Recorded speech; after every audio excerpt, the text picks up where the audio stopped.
کہ یہ جو ربیع الاول ہے جس پہ ہم خوشیاں منا رہے ہیں, مٹھائیاں بانٹ رہے ہیں, ہار پھول ہے, اور تو بہت کچھ ہونے لگا ہے, طواف شروع ہو گئے ہیں, کعبہ کی شبی بنائی جاتی ہے, اس کا طواف ہو رہا ہے, کیک کٹ رہے ہیں, یعنی بدعت میں جتنا آگے جائیں گے تو جاتے چلے جائیں گے نا آپ. تو اس لیے میں نہیں کہتا کہ جو ربیع الاول منا رہے ہیں وہ نبی سے محبت نہیں کرتے, کرتے ہوں گے, ہم سے زیادہ محبت کرتے ہوں گے, لیکن اللہ اس محبت کے اسٹائل کو قبول کرے گا, انداز کو قبول کرے گا جو اللہ اور اس کے رسول صلی اللہ علیہ وسلم کے بتائے ہوئے طریقے کے مطابق ہو.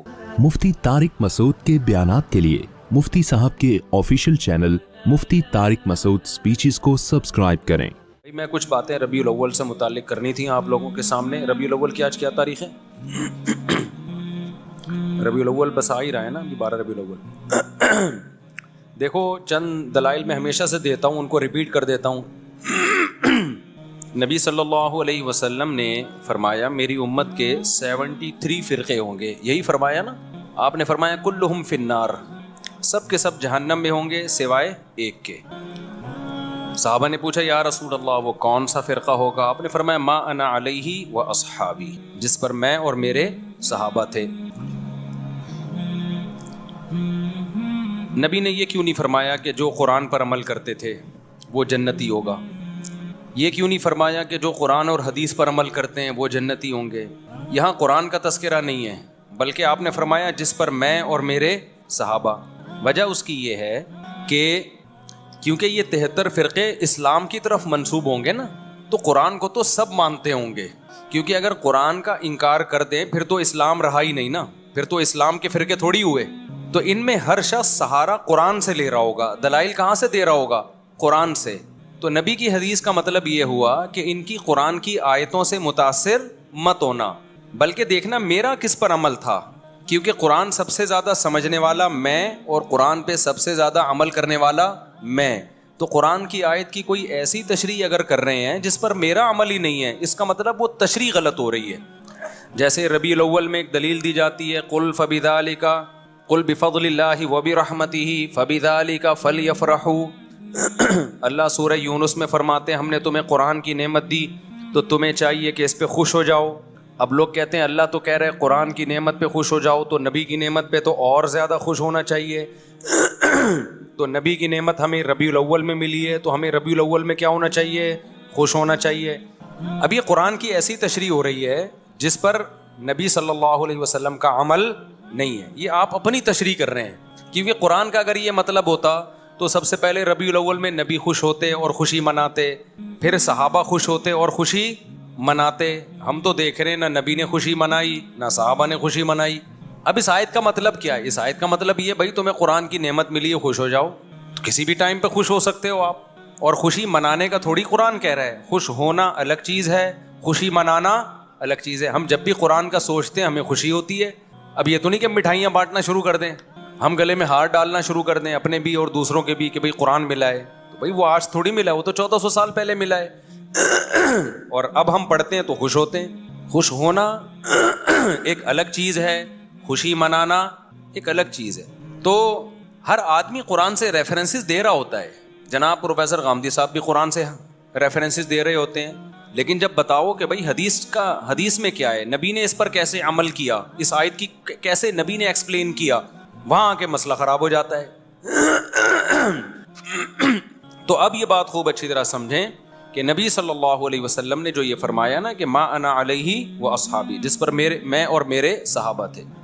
اچھا یہاں تک بات ختم نہیں ہوئی. بعض حدیثوں کی ایسی تشریح کی جائے کرتے ہیں لوگ کہ جس پر صحابہ کا عمل نہیں تھا. تو نبی نے صرف یہ نہیں فرمایا کہ جس پر میں, بلکہ آپ نے اپنے ساتھ کس کو ایڈ کیا ہے؟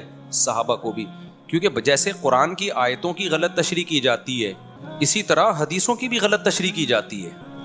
3 طلاق کا 3 ہونا یہ تمام صحابہ کا فتویٰ ہے.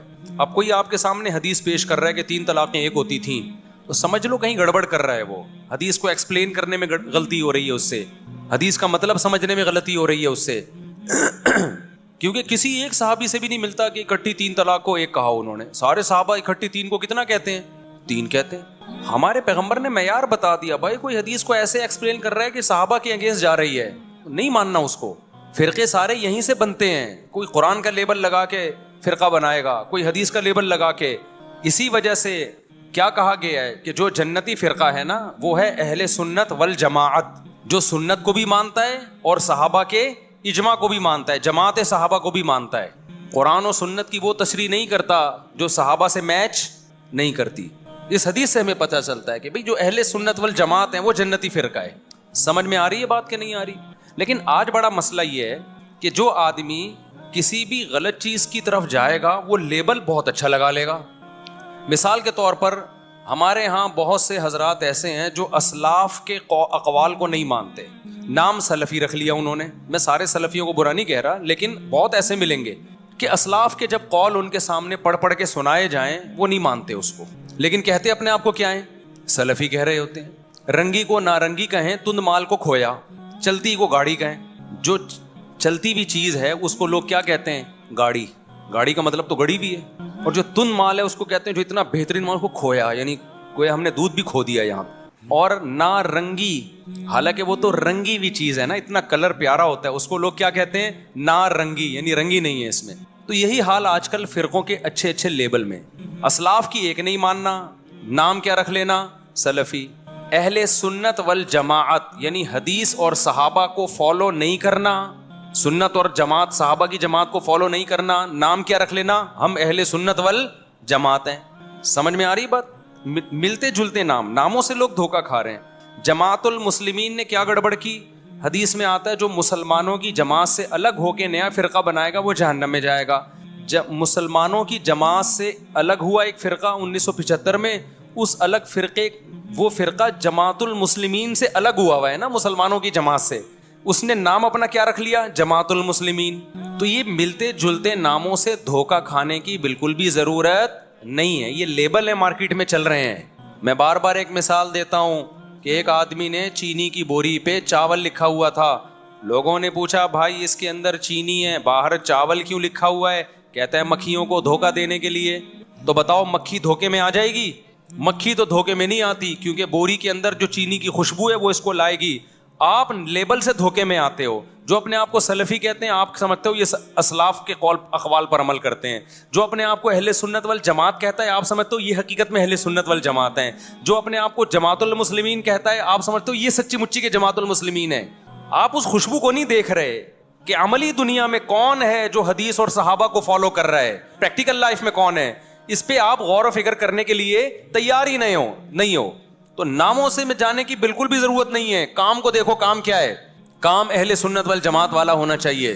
اب یہیں سے ہم ربیع الاول کو دیکھتے ہیں، ربیع الاول کو، کہ یہ جو ربیع الاول ہے جس پہ ہم خوشیاں منا رہے ہیں، مٹھائیاں بانٹ رہے ہیں، ہار پھول ہے، اور اب تو بہت کچھ ہونے لگا ہے، طواف شروع ہو گئے ہیں، ایک کعبہ کی شبیہ بنائی جاتی ہے، اس کا طواف ہو رہا ہے، کیک کٹ رہے ہیں، یعنی بدعت میں جتنا آگے جائیں گے تو جاتے چلے جائیں گے نا آپ۔ لیکن آپ پہلے اسٹیپ سے دیکھیں، مٹھائیاں تو بٹتی ہیں، حلوے تو پکتے ہی ہیں، یہ تو بہت کم درجے کا کوئی بدعت کو فالو کرے گا نا تو پہلا اسٹیپ ہے اس کا۔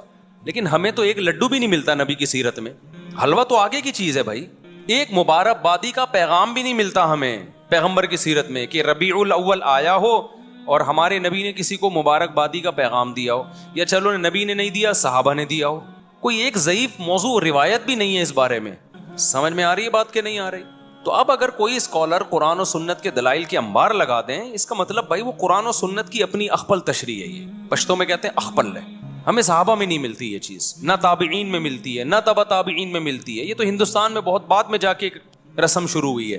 تو اس لیے میں نہیں کہتا کہ جو ربیع الاول منا رہے ہیں وہ نبی سے محبت نہیں کرتے ہوں گے، ہم سے زیادہ محبت کرتے ہوں گے، لیکن علم نہ ہونے کی وجہ سے محبت کا رخ ٹھیک بولو نہیں ہے۔ میں کسی پہ الزام نہیں لگاتا کہ وہ نبی سے سب نبی کی محبت میں ہی رہے ہیں، کیک بھی کٹ رہے ہیں اور بتیاں بھی لگا رہے ہیں، ہار پھول بھی، اور کچھ لوگ تو ناچ گا بھی رہے ہیں، کر رہے ہوں گے، لیکن بھائی یہ محبت وہ ہے جو آپ کے، یہ وہ اسٹائل ہے جو آپ کا اپنا اسٹائل ہے۔ اللہ اس محبت کے اسٹائل کو قبول کرے گا، انداز کو قبول کرے گا جو اللہ اور اس کے رسول صلی اللہ علیہ وسلم کے بتائے ہوئے طریقے کے مطابق ہوگا۔ تو پہلی بات تو یہ ہوئی کہ ہمیں صحابہ، تابعین، تبع تابعین، اہل سنت والجماعت کے فقہ میں 4 امام ہیں۔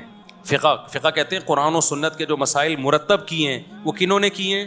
4 اماموں نے، امام ابو حنیفہ، امام مالک، امام شافعی، امام احمد بن حنبل۔ یہ وہ اسکالرز ہیں جن کو پوری اہل سنت والجماعت نے مانا ہے، جیسے حدیث میں امام بخاری کو امام مانا نا, لوگ کہتے ہیں نا کہ امام حنیفہ کے امام ہونے کی کیا دلیل ہے, ہمارے امام تو صرف پیغمبر ہیں.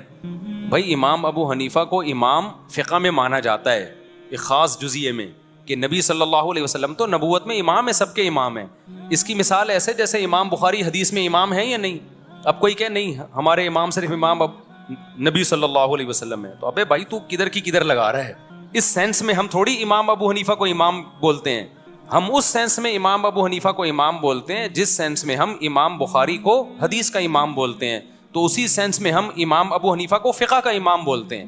فقہ کا مطلب کیا ہے؟ قرآن و حدیث سے مسائل مرتب کر کے ہمارے سامنے پیش کیے, انہوں نے کیے یا ان کے شاگردوں نے ان کے حکم پہ کیے, لیکن یہ انداز ان کا تھا. ایک مرتب شکل میں ہمارے پاس اسلامی قانون آئے, ایک ریسرچ ہو کے. یہ کام امام شافعی نے بھی کیا, امام مالک نے بھی کیا, امام احمد بن حنبل نے بھی کیا, اور بھی کچھ اماموں نے کیا, لیکن وہ پنپ نہیں پایا امت میں.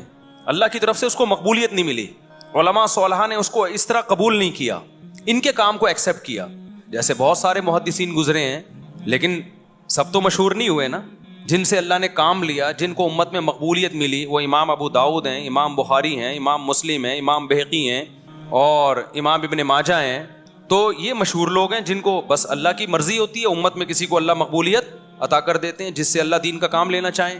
تو اس سینس میں امام حنیفہ کو امام کہا جاتا ہے. کچھ لوگ کہتے ہیں ہمارے امام تو صرف محمد صلی اللہ علیہ وسلم ہے اور کوئی ہمارے امام نہیں ہے. ان کو اپنے دماغ کے علاج کی ضرورت ہے. ایک صاحب کہنے لگے, میں نے کہا قائد اعظم نے فرمایا. اس نے کہا قائد اعظم جو ہے نا صرف پیغمبر صلی اللہ علیہ وسلم ہے. قائد اعظم مطلب سب سے بڑے قائد, وہ صرف محمد صلی اللہ علیہ وسلم ہے. ابے میں نے کہا کدھر کی کدھر لگا رہے. قائد اعظم ہم اس سینس میں نہیں کہتے کہ نبی کے مقابلے میں, وہ تو یقیناً پیغمبر صلی اللہ علیہ وسلم ہے. قائد اعظم کا مطلب جتنے دنیا میں اس زمانے میں امام جو محمد علی جناح کے دور میں جو بھی قائدین ہیں جنہوں نے اپنے قوموں کی آزادی کے لیے محنت کی, اس سینس میں ہم قائد اعظم کہتے ہیں. تو آج کل سینس لیس لوگ ہیں اور وہ ہمیں کہہ رہے ہیں ہم سے دین سیکھو, جن کو امام کے لفظ کا مطلب نہیں. امام ہر جگہ مختلف معنی میں استعمال ہوتا ہے. اب آپ کو ہمارے امام مفتی طارق مسعود صاحب ہیں, اگلا کہ ہمارے امام تو صرف جو ہے محمد صلی اللہ علیہ وسلم ہے. تو آپ کہو بھائی ہم مسجد کے امام کی بات کر رہے ہیں, نماز میں ہمارے امام مفتی صاحب ہیں. اگلا بولے نہیں, نماز میں بھی ہمارا امام محمد صلی اللہ علیہ وسلم ہے. آپ کہو بھائی اصل میں یوں بتانا چاہ رہا ہوں کہ نماز میں, جمعے کی نماز میں ہمارے امام مفتی طارق مسعود صاحب ہیں. آپ کہیں نہیں, جمعے میں بھی ہمارا امام کون ہے؟ محمد صلی اللہ علیہ وسلم ہے, ہم ان کو دیکھیں. اس کا مطلب یہ پاگل ہے, یہ کیا ہے, اس سے بحث کرنا فضول ہے. تو امام ابو حنیفہ کو محمد صلی اللہ علیہ وسلم کے مقابلے میں امام نہیں کہا جاتا.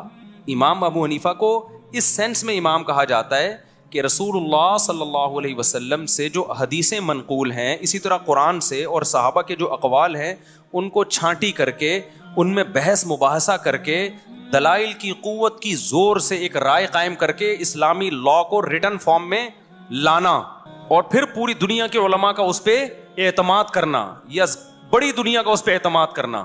اس سینس میں ان کو امام کہا جاتا ہے. سمجھ میں آ رہی ہے بات کہ نہیں آ رہی ہے؟ اس سینس میں امام کہا جاتا ہے. تو اہل سنت والجماعت کے فقہ میں جو حدیثوں میں امام بخاری بھی امام ہے, امام مسلم بھی ہے, امام ابو داؤد بھی ہیں. اب اگر کوئی حدیث کی آج ایسی تحقیق لا رہا ہو جو امام بخاری کی تحقیق سے میچ نہیں کر رہی, تو آپ اس کی تحقیق کو مانو گے؟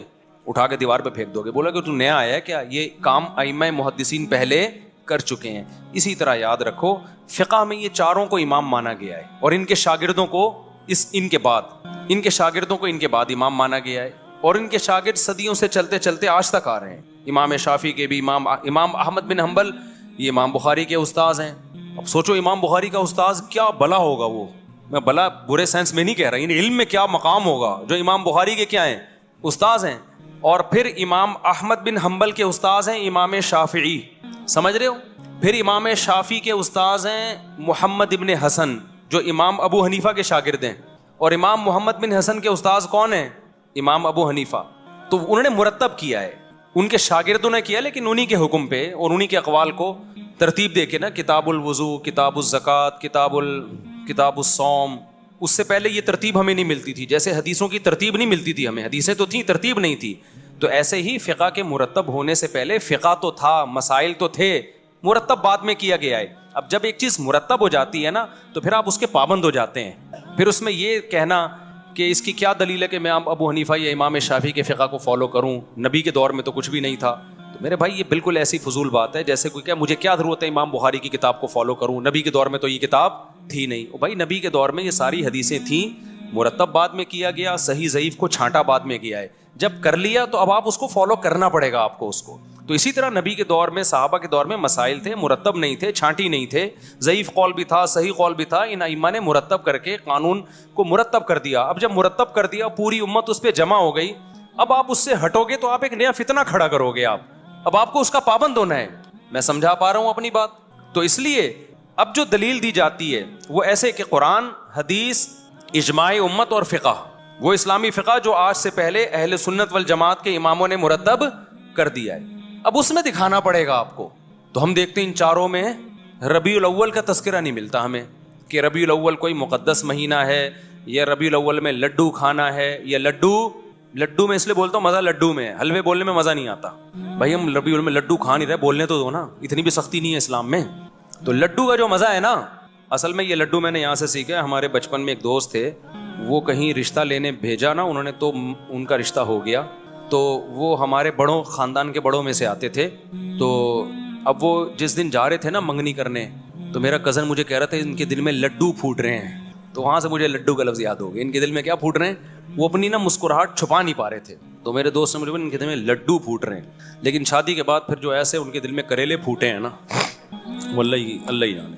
تو خیر, تو ہم دیکھتے ہیں نہ امام ابو حنیفہ سے اس بارے میں کچھ منقول ہے, نہ امام شافعی سے, نہ امام مالک سے, نہ امام احمد ابن حنبل سے. یہ چاروں فقہ کے امام ہیں جن کو پوری دنیا میں فالو کیا گیا ہے. آپ انڈونیشیا میں جاؤ گے سارے شافعی ملیں گے, ملیشیا میں جاؤ گے سارے شافعی ملیں گے آپ کو, ایران میں جاؤ گے جو اہل سنت والجماعت میں سارے حنفی ملیں گے آپ کو, ازبکستان, آذربائیجان جو روس سے آزاد ریاستیں ہیں ان میں سارے حنفی ملیں گے آپ کو, پورا افغانستان حنفی ہے, پورا پشاور حنفی, پورا لاہور, سوائے چند فیصد لوگوں کے جو حنفی نہیں ہیں, وہ بھی اب حنفی نہیں ہوئے. ان کے باپ دادوں میں جاؤ گے وہ بھی سارے کیا تھے, حنفی. کچھ لوگ کہتے ہیں ہم منگول ہیں, تو منگول سارے حنفی تھے جب اسلام قبول کیا تھا انہوں نے.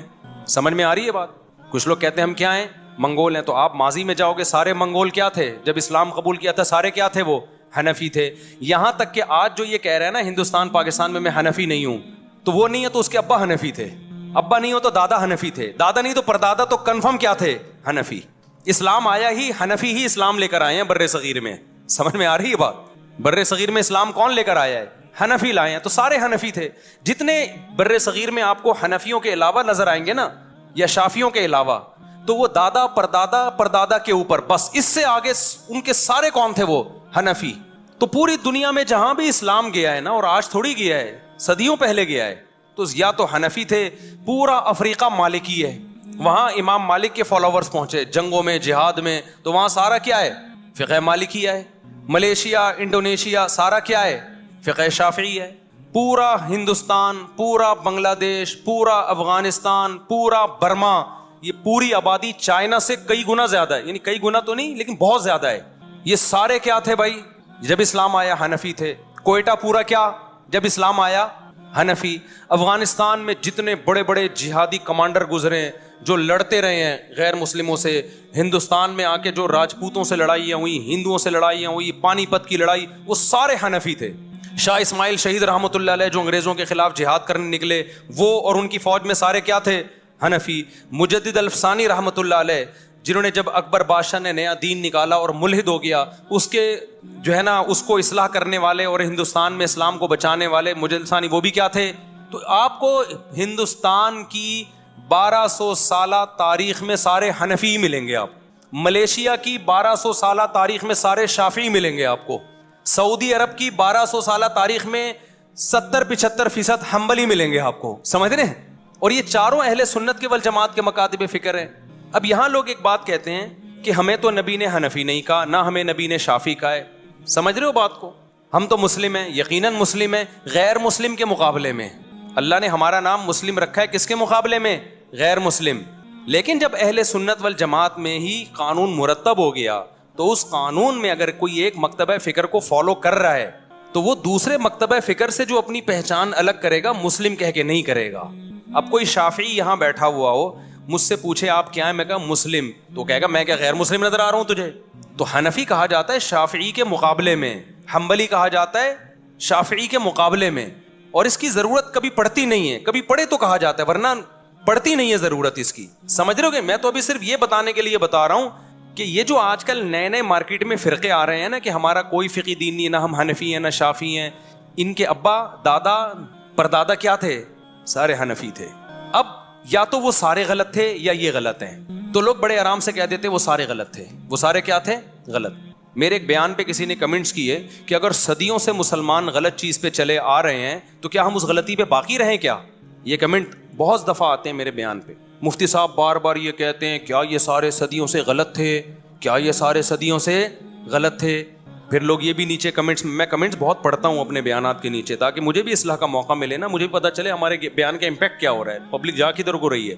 تو بہت سے لوگ یہ کہتے ہیں کیا یہ سارے غلط تھے. پھر دلیل میں کہ یہود و نصارہ میں بھی تو سارے غلط تھے, یہود و نصارہ بھی تو صدیوں سے غلط چلے آ رہے ہیں, تو وہ غلط ہو سکتے ہیں تو ہم نہیں غلط ہو سکتے. تو خوب سمجھ لو, اس قوم کو, اس امت کو یہود و نصارہ پہ قیاس کرنا غلط ہے. یہود و نصارہ میں جو پیغمبر آئے وہ آخری نبی نہیں تھے, لہذا اللہ کی طرف سے کوئی گارنٹی نہیں تھی کہ یہ گمراہ نہیں ہو سکتے, لہذا وہ صدیوں سے سارے گمراہ ہو گئے. وہ آخری نبی نہیں ہے, اور نئے نبی نے آنا ہے. لیکن ہمارے پیغمبر صلی اللہ علیہ وسلم کے بعد اب کوئی نیا پیغمبر نہیں آئے گا, لہذا اللہ نے ضمانت لی ہے کہ اب یہ امت صدیوں سے غلط بات پہ جمع نہیں ہو سکتی, کیونکہ نیا پیغمبر آ کے تھوڑی ٹھیک کریں گے اس امت کو. تو علماء صلحاء نہیں ٹھیک کرنا ہے, تو سارے غلط ہو گئے تو ٹھیک کون کرے گا؟ کیا 15ویں صدی میں 2-4 اسکالر آ کے ٹھیک کریں گے کیا؟ نہیں آئی بات میرا خیال ہے سمجھ میں. تبھی حدیث میں آتا ہے لا تجتمع امتی علی ضلالہ. آپ نیٹ پہ لکھیں, اس کا ریفرنس آ جائے گا, عربی میں لکھ دیں آپ. نبی صلی اللہ علیہ وسلم نے فرمایا میری امت گمراہی پہ جمع نہیں ہو سکتی. اس میں آپ نے یہ نہیں فرمایا کہ فلاں سن میں نہیں ہو سکتی, فلاں میں ہو سکتی ہے. مطلب کبھی بھی جمع نہیں ہو سکتی. جب کبھی بھی نہیں ہو سکتی تو اس کا مطلب صدیوں سے جو اتنی بڑی امت چلی آ رہی ہے نا, یہ ٹھیک تھی بھائی. آپ غلط ہیں جو نئی نئی چیزیں مارکیٹ میں آ رہی ہیں. جتنے آپ کو یہاں ملیں گے نا جو حنفیت کو چھوڑ چکے ہیں, ان کے ابا یا تو حنفی, ابا بھی چھوڑ چکے تو دادا حنفی نکلیں گے ان کے. یہ 2-3 صدیوں سے پہلے یہ سلسلہ جاتا ہی نہیں. کوئی قبر بھی نہیں دکھا سکتا کسی غیر حنفی کی ہندوستان میں 250-300 سال پرانی. سمجھ رہے ہو؟ زندہ تو دور کی بات, قبر بھی نہیں ملے گی آپ کو. تو انگریزوں سے ہم لڑے ہیں بھائی, انگریزوں نے ہم سے حکومتیں چھینی ہیں. خلافت عثمانیہ کا خاتمہ ہوا, وہ بھی سارے حنفی تھے جنہوں نے خلافت قائم کی ہے. 300-400 سال تو بڑی اسٹرانگ خلافت تھی. تو یورپ انہی کو مسلم سمجھتا تھا, انہی کے خلاف سازشیں کرتا تھا, انہی کی حکومت کو توڑا گیا ہے. وہ اسلامی لا جو خلافت عثمانیہ میں 500-600 سال چلا ہے وہ تو فقہ حنفی تھا سارا, وہ بھی غلط. بنو عباس میں زیادہ تر فقہ حنفی تھا, وہ بھی غلط. بنو امیہ میں جو سب سے بڑے قاضی تھے امام ابو یوسف تھے قاضی القضاء, وہ بھی حنفی تھے. تو یار یہ کدھر کو آپ قوم کو لے کے جا رہے ہو ہیں؟ کوئی غیر مسلم جب اسلام قبول کرے اور آپ کو حنفی شافی سارے غلط ہوتے ہیں, ایک دین محمدی پہ آ جاؤ, تو غیر مسلم اس نعرے سے اٹریکٹ تو بہت ہوگا, لیکن اس کو ایک بہت بڑا سوال پیدا ہوگا کہ جب ہم کتابوں کی طرف جاتے ہیں, ہم علماء کی سیرت پڑھتے ہیں, تو 4 طبقات ملتے ہیں کتابوں میں. آپ جب بھی کسی عالم کی سیرت پڑھیں گے نا, تو یا تو طبقات حنفیہ میں ہوگا, یا طبقات شافعیہ میں, یا طبقات مالکیہ میں, یا طبقات حنابلہ میں. اس کے علاوہ کہیں ملے گا ہی نہیں آپ, الا ماشاء اللہ اکا دکا. علامہ شوکانی ہو گئے, ابن حزم ظاہری ہو گئے, چند ایک کروڑوں میں. سمجھتے ہو کہ نہیں سمجھتے ہو؟ تو یہ جو لیبل اچھے اچھے لگا کے آپ کو لوگ کہہ رہے ہیں نا ہم فرقوں کے خلاف ہیں, وہ فرقوں کے خلاف نہیں ہیں, وہ ایک نیا فرقہ مارکیٹ میں لانچ کر رہے ہیں. میں بار بار یہ بات کہتا ہوں, سمجھتے ہو؟ اچھا, بات سے بات چل پڑی ہے. ابھی میں تو ربیع الاول پہ بات کر رہا تھا. لوگ یہ بھی کہتے ہیں کہ ان چاروں کو پہ ریسرچ کر کے ایک کیوں نہیں کر دیتے آپ. یہ بڑا سوال کیا جاتا ہے کہ یار 4 مکاتب فقہ ہیں, حنفی, مالکی, شافعی, تو قرآن حدیث سے ریسرچ کر کے ایک پہ آ جاؤ نا. دیکھو ان چاروں اماموں نے قرآن حدیث ہی پہ ریسرچ کر کے بہت سی چیزوں میں اتفاق کر لیا ہے. اب جن چیزوں میں ہو گیا ان میں تو چاروں متفق ہیں, سب میں ہر میں 4 رائے تھوڑی ہیں. بہت سے مسائل ایسے ہیں جن میں ریسرچ ہوئی 3 امام ایک طرف ہو گئے. بہت سے مسائل میں ریسرچ ہوئی 2 کی رائے ایک طرف اور 2 کی ایک طرف. کچھ مسائل ایسے ہیں جن میں 1 کی رائے ایک طرف اور 3 کی دوسری طرف. وہ ریسرچ کے بعد ہی ہوئی ہے. اب جب ہو گئی, اب اس اختلاف کو ختم نہیں کیا جا سکتا, کیونکہ اب اس کو ختم کرنے کے لیے بیٹھیں گے تو نئی نئی آراء اور وجود میں آئیں گی. اتھارٹی کون ہے جو یہ فیصلہ کرے گی کہ یہ صحیح ہے وہ غلط ہے؟ یہ تو ایک نئی جنگ میں امت چلی جائے گی نا. اب اس کا حل یہی ہے کہ ایک کو فالو کرو, دوسرے کو برا مت کہو, کیونکہ وہ بھی قرآن حدیث سے, یہ بھی قرآن حدیث سے ہے.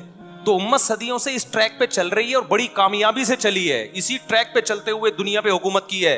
ہندوستان میں ہم نے 1000 سال حکومت کی. اگر ہم ہندوستان میں بیٹھ جاتے ہیں نا کہ نہیں یہ غلط ہے, نیا بناؤ, تو نیا نہیں بنتا.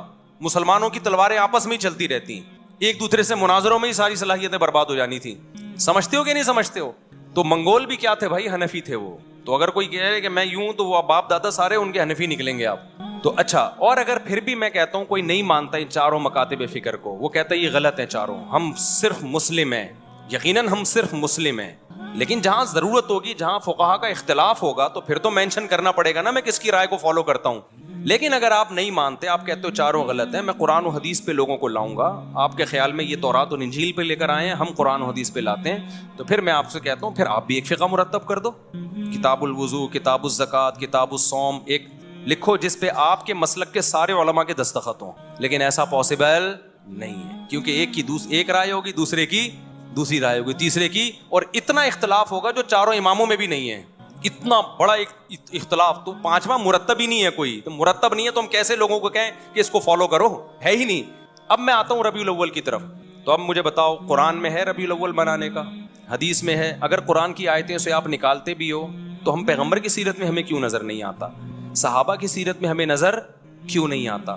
تابعین کی سیرت میں, چاروں اماموں کی کتابوں میں کیوں نہیں ہے؟ وہ تو زیادہ ماہر تھے وہ تو. اور ہمارے جو حضرات ہیں جو ربیع الاول مناتے ہیں, وہ تو امام حنیفہ کو کہتے ہیں اپنے آپ کو کہ ہم ان کی اتباع کرتے ہیں. وہ تو اپنے آپ کو حنفی کہتے ہیں. تو فقہ حنفی کی کتابوں میں دکھا دیں بھائی, جو معتبر کتابیں ہیں اس میں بھی کہیں نہیں ملے گا آپ کو. اب رہ کیا گیا؟ اب رہ گئے ہمارے جذبات. تو دین جذبات کا نام نہیں ہے. دین کس کا نام ہے؟ اللہ, اس کے رسول کی اطاعت کا نام ہے. اب میں ایک بات آپ سے کر کے اپنی بات کو ختم کرتا ہوں. دیکھو, ہمیں حدیث میں ملتا کیا ہے کہ نبی صلی اللہ علیہ وسلم نے اپنی ولادت کے دن کو کیسے منایا ہے؟ منایا بھی ہے کہ نہیں منایا؟ ہمارے نبی صلی اللہ علیہ وسلم کی صحیح حدیث سے ثابت ہے کہ آپ پیر کے دن پیدا ہوئے. یہ بات سب مانتے ہیں, امت کا اتفاقی عقیدہ ہے کہ نبی کس دن پیدا ہوئے؟ پیر کے دن. آپ صلی اللہ علیہ وسلم پیر کے دن روزہ رکھا کرتے تھے. صحابہ نے پوچھا تو آپ نے فرمایا یہ میری ولادت کا دن ہے. مجھے بتاؤ, روزہ اور عید یہ جمع ہو سکتے ہیں؟ بولو, عید کے دن کوئی روزہ رکھتا ہے؟ حالانکہ آپ صلی اللہ علیہ وسلم نے اور کوئی بھی ایسا کوئی دن منایا نہیں ہے, صرف ایک ولادت کو منایا. کس طرح سے؟ روزہ رکھ کے. اس میں یقیناً یہ حکمت تھی کہ امت اس کو سیلیبریٹ کرنا نہ شروع کر دے, اس کو تہوار کے طور پہ منانا نہ شروع کر دے. روزہ رکھ کے مہر لگا دو کہ اس میں تہوار اور عید کا عنصر ختم. اگر آپ صلی اللہ علیہ وسلم روزہ نہ رکھتے تو یہ نیوٹرل ہوتا ہے, یہ دن نہ تہوار کا ہوتا نہ روزے کا ہوتا. پھر بھی تہوار منانا جائز نہیں تھا, کیونکہ تہوار کے لیے ثبوت کی ضرورت تھی. قرآن و سنت سے ثبوت دکھانا چاہیے. ہم خود سے تو کوئی عید نہیں بنا سکتے نا بھائی. ایک عید الفطر ہے, اس کی ہمیں دلیل ملتی ہے. ایک عید الاضحیٰ ہے, اس کی دلیل ملتی ہے. بیچ میں کسی دن کو ہم عید منا لیں تو جائز ہوگا؟ لوگ بولیں گے قرآن حدیث سے دکھاؤ. تو اگر نبی صلی اللہ علیہ وسلم نے پیر کے دن روزہ نہ بھی رکھا ہوتا تو بھی یوم ولادت کو سیلیبریٹ کرنا یا تہوار کے طور پہ منانا ہمارے لیے جائز نہیں ہوتا, کیونکہ بخاری مسلم کی حدیث ہے لکل قوم عید ولنا عیدان. آپ نے فرمایا ہر قوم کے لیے سال میں ایک دن تہوار کا ہوتا ہے, اور ہمارے کتنے ہیں؟ 2. تو 2, ایک عید الفطر اور ایک عید الاضحیٰ. یہاں تک بات کلیئر ہو گئی. لیکن ہمارے نبی نے اس سے آگے بڑھ کے باقاعدہ روزہ رکھا, اور روزہ اور تہوار جمع نہیں ہو سکتے. تو تہوار کا تو کانسیپٹ ہی ختم ہو گیا ہے. آپ کہہ سکتے ہو ہم رات کو مناتے ہیں عید میلاد النبی, ہم دن میں تھوڑی مناتے ہیں. ہم کب مناتے ہیں؟ رات کو. اور بڑی مشکل میں اسلامی تہوار جتنے بھی ہوتے ہیں دن میں ہوتے ہیں, راتوں میں غیر مسلموں کے تہوار ہوتے ہیں. عیسائیوں کی کرسمس صبح 8 بجے ہوتی ہے, رات کو 12 بجے ہوتی ہے.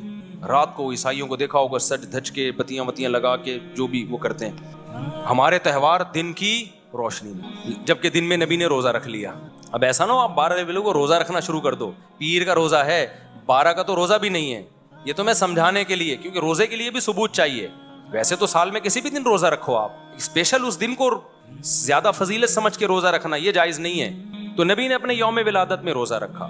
پہلی بات, تہوار رات کو نہیں ہوتے. اسلامی تہوار کب ہوتے ہیں؟ دن میں ہوتے ہیں. کیوں؟ اسلام نے دن کی روشنی میں, کیونکہ رات کے نا جب خوشی مناتا ہے تو برائیوں کی طرف ذہن جاتا ہے انسان کا, شراب کباب کی طرف جاتا ہے. تبھی دیکھو کرسمس میں کتنی شرابیں پی جاتی ہیں, کتنا کچھ ہوتا ہے الٹا پلٹا. اسلام نے کانسیپٹ رات سونے کے لیے, عبادت کے لیے, دن کیا ہے؟ خوشی کے لیے. صبح ہم عید کی نماز کیسے نہا دھو کے آتے ہیں اس بہانے, بہت سے پوستی صبح اڑے جاتے ہیں اس بہانے, کتنا نورانی وقت ہوتا ہے. جمعہ بھی ایک چھوٹی عید ہے, حدیث میں اس کو بھی مجازن عید کہا گیا ہے. اس میں بھی خطبہ ہوتا ہے جیسے عیدوں میں ہوتا ہے, اس میں بھی 2 رکعتیں ہوتی ہیں جیسے عید میں. جمعے کی وہی شرائط ہیں جو عید کی شرائط ہیں. جمعہ گاؤں میں نہیں ہوتا. صحابہ کرام گاؤں سے جمعہ شہر میں پڑھنے آیا کرتے تھے. عید کی نماز بھی گاؤں میں نہیں ہوتی. جمعے کے لیے بھی کچھ شرطیں ہیں کہ اتنے افراد ہوں گے تو جمعہ ہوگا. عید کے لیے بھی شرطیں ہیں کہ اتنے افراد ہوں گے تو عید کی نماز ہوگی.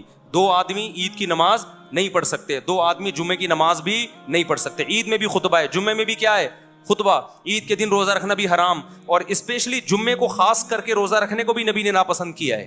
تو ساری باتیں جمعے میں عید والی پائی جاتی ہیں کہ نہیں پائی جاتی؟ اب آپ ذرا دلائل کو سمجھیں. اس سے پتہ چلتا ہے جمعے میں بھی عید کا کانسیپٹ ہے.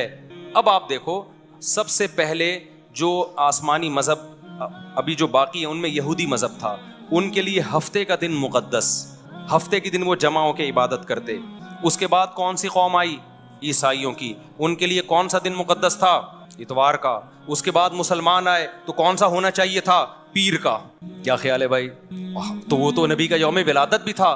تو وہ تو 2 وجہ سے, ایک تو یہ کہ ہم عیسائیوں کے بعد آئے تو اتوار کے بعد پیر بنتا ہے, اور دوسرا ہمارے نبی کا یوم ولادت بھی ہے تو نور علی نور. اب تو ہمارے لیے پیر کا دن اور مقدس ہونا چاہیے تھا, اور تہوار منانا چاہیے, نہا دھو کے کپڑے پہن کے. جمعہ جو ہے پیر کو ہونا چاہیے تھا, لیکن اسلام نے کیا کر دیا اس کو ریورس. نا نا نا نا نا, اتوار کے بعد پیر تو آتا ہے, اور تم آئے بھی عیسائیوں کے بعد ہو, لیکن میں ریورس کر کے جمعے کی طرف لے جاؤں گا تاکہ کسی کے ذہن میں یہ تصور نہ بیٹھ جائے کہ نبی کا چونکہ یوم ولادت ہے اس لیے اس کو سیلیبریٹ کرنے کے لیے ہمیں یہ دن مقدس بنا کے ہمیں دیا گیا ہے تاکہ ہم اس میں نہائیں دھوئیں, صاف ستھرے کپڑے پہن کے مسجدوں میں آئیں. تو آپ مجھے بتاؤ, ہفتے میں 7 دن ہیں, ان میں ایک دن یوم ولادت ہے, تو آپ نہاتے اس دن ہو, خوشبوئیں اس دن لگاتے ہو, یا جمعے کو لگاتے ہو؟ کبھی دیکھا نبی صلی اللہ علیہ وسلم نے پیر کے دن خوشبوئیں لگائی ہوں, نہائے ہوں؟ ویسے تو آپ ڈیلی خوشبو لگاتے تھے, لیکن اسپیشلی جو آپ کے لیے جوڑا تھا وہ جمعے کے دن کے لیے تھا. جو اچھا جوڑا پہنتے تھے آپ, اسپیشلی جو خوشبوئیں لگاتے تھے وہ کس دن؟ جمعے کے دن. اسپیشلی جو آپ نے نہانے کا حکم دیا کس دن؟ جمعے کے دن. اسپیشلی جو اچھے سے اچھا کپڑا پہننے کا حکم دیا کس دن؟ جمعے کے دن. تو پیر کو کیوں نہیں کیا آپ صلی اللہ علیہ وسلم نے؟ میں سمجھا پا رہا ہوں اپنی بات؟ تو تمام دلائل سے پتہ چلتا ہے بھائی کہ ہمارے نبی تو روزہ رکھ کے اس میں بڑی عید کا کانسیپٹ بھی ختم کر رہے ہیں, اور چھوٹی عید کا کانسیپٹ جو جمعے والی عید ہے اس کا کانسیپٹ بھی ختم کر رہے ہیں. تو اتنا کچھ ہونے کے بعد بھی اگر آپ کہتے ہو کہ نہیں جی نبی کے یوم ولادت کو ہم نے سیلیبریٹ کرنا ہے, ہم نے خوشی منانی ہے, جو نہیں منا رہے وہ شیطان ہے, سبھی تو جہاں میں خوشیاں سوائے ابلیس کے سبھی تو جہاں میں خوشیاں, ایسا کوئی شعر ہے. تو باتیں کرنے پر گورنمنٹ کی طرف سے کوئی پابندی نہیں ہے, لیکن ان دلائل کو اللہ کے سامنے دے کر آپ اللہ رسول کو مطمئن نہیں کر سکتے. تو یہ دیوبندی بریلوی بحث نہیں میں کر رہا. دیوبندی بریلوی تو بہت بات کے نام ہیں, ہم تو بات کر رہے ہیں سیدھا سیدھا. بھائی قرآن کی بات کرو, حدیث کی بات کرو, اور آپ فقہ میں فقہ حنفی کو فالو کرتے ہو. آپ کہتے ہو قرآن حدیث کی تشریح میں جب اختلاف ہوگا تو ہم کس کو فالو کریں گے؟ فقہ حنفی کو فالو کریں گے. یہی مطلب ہوتا ہے فقہ حنفی کو فالو کرنے کا. یہ مطلب نہیں ہوتا کہ قرآن حدیث کے خلاف ہم فقہ حنفی کو فالو کر رہے ہیں, یا نبی کے خلاف. نبی کے خلاف کوئی شخص فقہ حنفی کو فالو کرے تو وہ کافر ہے, کیونکہ نبی کی بات پر ابو حنیفہ کی بات کو ترجیح دے رہا ہے وہ. لیکن ہوتا ایسے نہیں ہے. ہوتا یہ کہ نبی کے بات کے کئی مطلب نکل رہے ہیں, تو اس میں کس کی رائے کو ترجیح دی جا رہی ہے؟ ابو حنیفہ کی رائے کو. اپنی رائے کے بجائے یا آج کل کے اسکالرس کے بجائے فقہ حنفی کو ترجیح دی جا رہی ہے, یا فقہ شافعی کو ترجیح دی جا رہی ہے. تو آپ تو کچھ بھی نہیں ہے آپ کے پاس. تو اس کا مطلب یہ ہوا کہ بھائی پھر یہ خواہشات ہیں یا وہ جذبات ہیں جس پہ اللہ اس کے رسول صلی اللہ علیہ وسلم کی طرف سے مہر نہیں لگی. تو پھر بدعت اسی کو تو کہتے ہیں, اٹ از کالڈ بدعت. اور کسے کہتے ہیں بدعت؟ تو اچھا ایک آخری بات میں کر کے, اگر یہ واقعی تہوار ہے نا 12 ربیع الاول یا یوم ولادت, اب تو 12 ربیع الاول نبی کا تاریخ ولادت ہے ہی بھی نہیں, لیکن اب فرض کر لیں کہ چلو ہے. اگر یہ ہے تو اس میں 2 چیزیں ہیں. دنیا میں جتنی بھی قومیں ہیں نا, جتنے بھی مذہب ہیں, ان کا اپنے تہواروں میں کوئی اختلاف نہیں ہوتا. وہ سب سیلیبریٹ کرتے ہیں تہوار کو. تہوار کی یہ ڈیفینیشن ہے. جیسے ہندوؤں کا بھی کوئی دن آیا ہوا تھا نا 1-2 دن پہلے, تو سارے ہندو, یہاں تک کہ جو سیکولر لبرل ہندو ہیں وہ بھی منا رہے, بلکہ بہت سے مسلمانوں بھی منانا شروع کر دیا ان کے ساتھ. عیسائیوں کا تہوار 25 دسمبر کو آتا ہے. اٹلی کیا, جرمنی کیا, پیرس کیا, امریکہ کیا, پاکستان کیا, سعودی عرب کیا, کہیں دنیا میں کوئی عیسائی ہوگا وہ کرسمس منائے گا. کوئی زیادہ منائے گا, کوئی تھوڑا منائے گا, مخالفت کوئی نہیں کرے گا. تہوار تواتر سے چلا آتا ہے سب. جیسے اسی طرح مسلمانوں کے تہوار ہیں عید الفطر, عید الاضحیٰ. دن میں اختلاف ہوگا کہ آج منانی ہے کہ کل منانی ہے. وہ تو تاریخ میں اختلاف کی وجہ سے نا. لیکن ایسا ہوتا ہے کہ سعودی عرب میں عید منائی جا رہی ہے, جاپان میں نہیں منائی جا رہی. بھائی جاپان کے مسلمان بھی منا رہے ہیں, سعودیہ کے بھی, کراچی کے بھی, پنجاب کے بھی. جو لبرل مسلمان ہیں وہ بھی منا رہے ہوتے ہیں, کچھ نہ کچھ وہ بھی مبارکباد دے دیتے ہیں. جنہوں نے پورے رمضان روزہ نہیں رکھا, تراویح نہیں پڑھی, کچھ بھی نہیں کیا, وہ بھی کہتے ہیں بھائی عید مبارک. کہتے ہیں کہ نہیں کہتے؟ اگر یہ 12 ربیع الاول ہمارا تہوار ہے, عید کا دن ہے, تو اس میں اتنا بڑا اختلاف کیوں ہے؟ پھر اتنا بڑا اختلاف ہے, پورے ملک میں یہ شارٹ ہے. پورے سعودی عرب میں ایک جھنڈا بھی نظر نہیں آئے گا آپ کو. آپ کہہ دو وہ وہابی ہیں, وہ فلانے ہیں, وہ ڈمکانے ہیں. میں بھی اس بحث میں نہیں پڑھ رہا کہ کون وہابی ہے کون غیر وہابی ہے.